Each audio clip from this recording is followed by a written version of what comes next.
મિત્રો, 2 ઓક્ટોબરના થનાર સૂર્યગ્રહણ અને તે સમય દરમિયાન કરવાની અને ન કરવાની બાબતોને વાસ્તુશાસ્ત્રના દૃષ્ટિકોણથી જોવા જઈએ તો એ મહત્વની ગણાય છે. ભારત અને અન્ય ઘણા શાસ્ત્રોમાં ગ્રહણને એક એવી પરિબળ ઘટના માનવામાં આવે છે જેનાથી પૃથ્વી, પર્યાવરણ અને માનસિક ઉર્જા પર નકારાત્મક અસર થાય છે. આ કારણે એ સમયે અમુક નિયમોનું પાલન કરવું ખૂબ જ અવશ્ય ગણાય છે.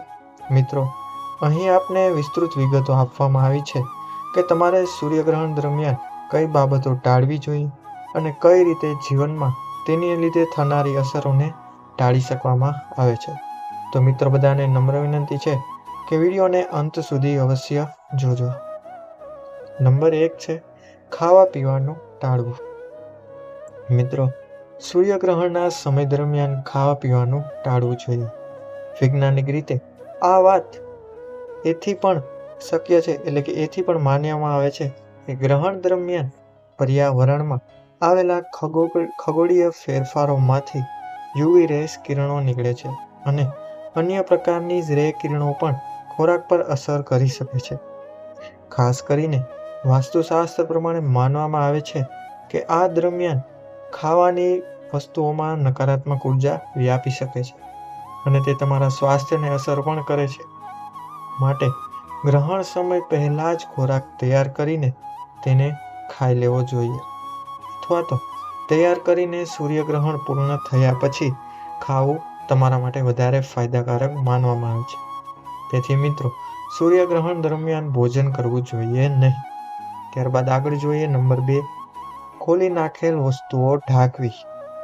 મિત્રો, વાસ્તુશાસ્ત્ર મુજબ ગ્રહણ દરમિયાન ખોરાક કે પાણી ખુલ્લા મૂકવા ન જોઈએ.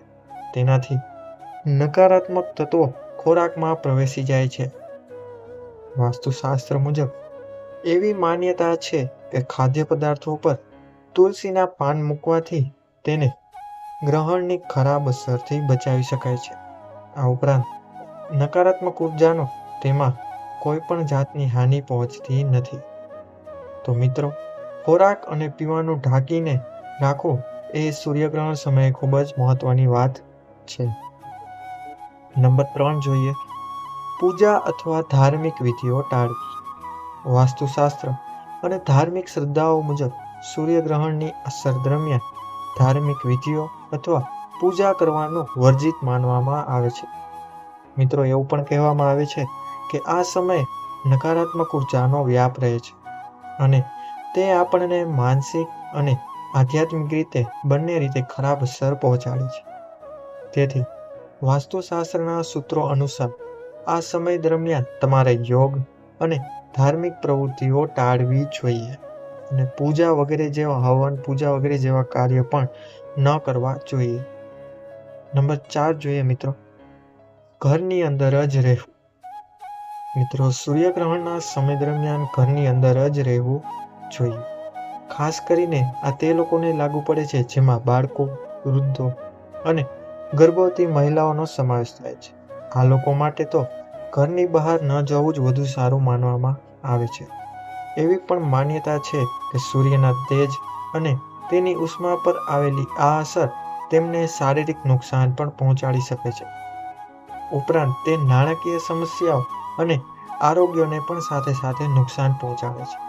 તેથી તમારે બની શકે ત્યાં સુધી સૂર્યગ્રહણ દરમિયાન ઘરમાં જ રહેવું જોઈએ. આગળ જોઈએ મિત્રો નંબર 5, ભૂલથી પણ સૂર્યગ્રહણને આંખથી એટલે કે ખુલ્લી આંખથી સીધું ન જોવું જોઈએ. મિત્રો, તમને તો ખ્યાલ જ હશે કે વૈજ્ઞાનિક રીતે પણ એ માન્ય છે, એટલે કે એ સાબિત થઈ ગયું છે કે સૂર્યગ્રહણને નગ્ન આંખોથી જોવું ખૂબ જ જોખમી થઈ જાય છે. તેના કારણે આંખના નાજુક રેટિના પર ગંભીર અસર પડે છે, જેના કારણે તમને અંધત્વ જેવી સામાન્ય એટલે કે ખૂબ જ ગંભીર બીમારી પણ થઈ શકે છે. વાસ્તુશાસ્ત્ર અનુસાર એવું માનવામાં આવે છે કે ગ્રહણ દરમિયાન સૂર્યના કિરણોમાંથી નકારાત્મક ઉર્જા ફેલાય છે અને તેને જોવું માનસિક અને શારીરિક એમ બંને રીતે તમારા માટે આરોગ્ય માટે હાનિકારક થઈ શકે છે. તેથી સૂર્યગ્રહણને ક્યારેય નગ્ન આંખોથી ન જોવું જોઈએ. ત્યારબાદ આગળ જોઈએ મિત્રો નંબર 6, ગ્રહણ દરમિયાન સ્નાન ન કરો. મિત્રો, વાસ્તુશાસ્ત્ર અનુસાર સૂર્યગ્રહણના સમય દરમિયાન સ્નાન કરવું ટાળવું જોઈએ. એવું પણ મિત્રો માનવામાં આવે છે કે આ સમયે પાણી પર ગ્રહણની નકારાત્મક અસર થાય છે, જેના લીધે એ સમય દરમિયાન સ્નાન કરવું પણ તમારા જીવનમાં નકારાત્મકતા ભરી દે છે અને તે અનિષ્ટ કાર્ય ગણવામાં આવે છે. સૂર્યગ્રહણ પૂર્ણ થયા પછી જ સ્નાન કરવું જોઈએ, અથવા તો તમે સૂર્યગ્રહણ શરૂ થાય તે પહેલા પણ સ્નાન કરી શકો છો અને ત્યારબાદ જ તેના પછી ધાર્મિક કૃત્યોમાં જવું જોઈએ અથવા તો ધાર્મિક કાર્યો શરૂ કરવા જોઈએ.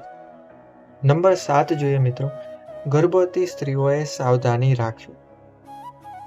વાસ્તુશાસ્ત્ર અને ધાર્મિક માન્યતાઓ અનુસાર ગર્ભવતી સ્ત્રીઓએ સૂર્યગ્રહણ દરમિયાન વિશેષ સાવધાની રાખવી જોઈએ. એવું માનવામાં આવે છે કે ગ્રહણના નકારાત્મક પરિબળો ગર્ભમાં વિકસી રહ્યું બાળક પર ખરાબ રીતે નકારાત્મક અસર પાડી શકે છે અને તેનાથી જૈવિક સમસ્યાઓ અને શારીરિક દોષ પણ ઊભા થઈ શકે છે. તેનાથી આવનારા બાળકના જીવનમાં મુશ્કેલી ઊભી થઈ શકે છે. માટે ગર્ભવતી સ્ત્રીઓને આ સમય દરમિયાન એટલે કે સૂર્યગ્રહણ સમય દરમિયાન ઘરની અંદર જ રહેવું જોઈએ. ખાસ કરીને તેમને સૂર્યના પ્રકાશમાં બહાર ન નીકળવું જોઈએ. મિત્રો, આગળ જોઈએ નંબર 8, ચાકુ કે કાતર જેવી ધારવાળી વસ્તુઓનો ઉપયોગ ન કરો. મિત્રો, વાસ્તુશાસ્ત્ર અનુસાર એવું માનવામાં આવે છે કે સૂર્યગ્રહણ દરમિયાન કોઈ પણ ચાકુ, કાતર કે કાપવાની કોઈ પણ અન્ય વસ્તુનો ઉપયોગ ન કરવો જોઈએ.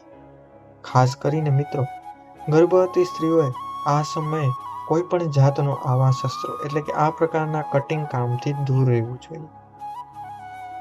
કારણ કે મિત્રો, એવી માન્યતા છે કે જે બાળક વિકસી રહ્યું છે તેના શારીરિક વિકાસ પર આ ખૂબ જ ખરાબ અસર પાડી શકે છે, જેના લીધે બાળકના જન્મ સમયે સમસ્યાઓ ઉત્પન્ન થઈ શકે છે. મિત્રો, આગળ જોઈએ નંબર 9. નંબર 9 છે નવા પ્રોજેક્ટ કે નવું કામ શરૂ ન કરવું. મિત્રો, વાસ્તુશાસ્ત્ર અનુસાર ગ્રહણના સમય દરમિયાન કોઈ પણ જાતનું નવું કામ, વ્યવસાય કે યાત્રાનો નવો પ્રોજેક્ટ શરૂ કરવો શુભ માનવામાં આવતું નથી. મિત્રો, ગ્રહણના કારણે પર્યાવરણમાં નકારાત્મક ઉર્જાનો વધારો થાય છે અને સકારાત્મક ઉર્જાનું પ્રમાણ ખૂબ જ ઘટી જાય છે, જેના લીધે જે તમે નવું કાર્ય શરૂ કરવા જઈ રહ્યા છો તે કાર્યોમાં અડચણો અને અવરોધો ઉત્પન્ન થઈ શકે છે. આ સમય દરમિયાન ધ્યાન અને યોગ જેવા કાર્યો પર તમારે ધ્યાન કેન્દ્રિત કરવું વધારે શુભ માનવામાં આવે છે અને આ કાર્યોમાં જ તમારો સમય ફાળવવો જોઈએ. નંબર 10, ધાર્મિક અને આધ્યાત્મિક ક્રિયા. મિત્રો, સૂર્યગ્રહણના નકારાત્મક પ્રભાવોને દૂર કરવા માટે સૂર્યગ્રહણ પૂર્ણ થયા પછી ખાસ પૂજા કરવી અને ધ્યાન કરવું ખૂબ જ મહત્વપૂર્ણ ગણવામાં આવે છે. આ તત્વોને સંતુલિત કરવા માટે ઘરમાં સફાઈ કરવી ખૂબ જ જરૂરી છે અને ત્યારબાદ સફાઈ કર્યા બાદ ગંગાજળ છાંટવું અને તુલસીના પાન ખાદ્ય પદાર્થોમાં ઉમેરવા જેવી વાસ્તુશાસ્ત્રમાં ઉલ્લેખ કરવામાં આવ્યો છે, જેના લીધે સૂર્યગ્રહણની થનાર નકારાત્મક અસરને ઘટાડી શકાય છે અથવા તો તેને ખૂબ જ રોકી શકાય છે અને જેનો વાસ્તુશાસ્ત્રમાં ઉલ્લેખ પણ કરવામાં આવ્યો છે. મિત્રો, આગળ જોઈએ નંબર 11, સૂર્યગ્રહણ પછી તમારે કયા કાર્યો કરવા જોઈએ જેના લીધે થનાર નુકસાનને અટકાવી શકે. મિત્રો, ગ્રહણ સમાપ્ત થયા પછી ઘરની સારી રીતે સફાઈ કરવી જોઈએ. તમારે મિત્રો ધ્યાનમાં બેસવું જોઈએ અને ભગવાનની પૂજા કરવી જોઈએ અને તુલસીના પાન સાથે શાંત જળનો છંટકાવ કરવો જોઈએ, એટલે કે તુલસીના પાન સાથે જળ રાખીને તેનો છંટકાવ કરવો જોઈએ. તો મિત્રો, આ હતી માહિતી જે તમારે સૂર્યગ્રહણ દરમિયાન ધ્યાનમાં રાખવી જોઈએ અને તમારે સૂર્યગ્રહણ પછી શું કરવું જોઈએ તે વિશે. તો મિત્રો, આ વિડીયો કેવો લાગ્યો તેની રાય અમને કોમેન્ટ બોક્સમાં અવશ્ય જણાવજો. મિત્રો, હવે મળીશું નવા ટોપિક સાથે, આવા જ નવી માહિતી સાથે. તો મિત્રો, જો વિડીયો પસંદ આવ્યો હોય તો વિડીયોને એકવાર લાઈક અવશ્ય કરજો. તો મિત્રો, નવા વિડીયોમાં સાથે મળીશું. ત્યાં સુધી બધાને હર હર મહાદેવ.